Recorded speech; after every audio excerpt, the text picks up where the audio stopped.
ఢిల్లీ పర్యటనలో ఉన్న Telangana CM Revanth Reddy, deputy CM Bhatti Vikramarka, మంత్రి పొంగులేటి కాంగ్రెస్ అగ్రనేత సోనియా గాంధీతో సమావేశమయ్యారు. తెలంగాణలో సాగుతున్న పాలనను వివరించారు. ప్రజలకు ఇచ్చిన హామీలను అమలు చేస్తున్నామని చెప్పారు. త్వరలోనే 500 రూపాయలకే గ్యాస్ సిలిండర్, 200 యూనిట్ల ఉచిత విద్యుత్ అమలు చేస్తామని సోనియాకు తెలిపారు. లోక్సభ ఎన్నికల్లో ఖమ్మం నుంచి పోటీ చేయాలని సోనియాకు విజ్ఞప్తి చేశారు.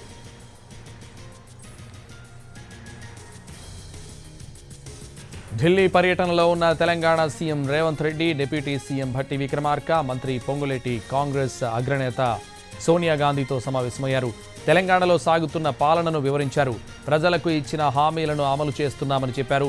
త్వరలోనే 500 రూపాయలకే గ్యాస్ సిలిండర్, 200 యూనిట్ల ఉచిత విద్యుత్ అమలు చేస్తామని సోనియాకు తెలిపారు. లోక్సభ ఎన్నికల్లో ఖమ్మం నుంచి పోటీ చేయాలని సోనియాకు విజ్ఞప్తి చేశారు.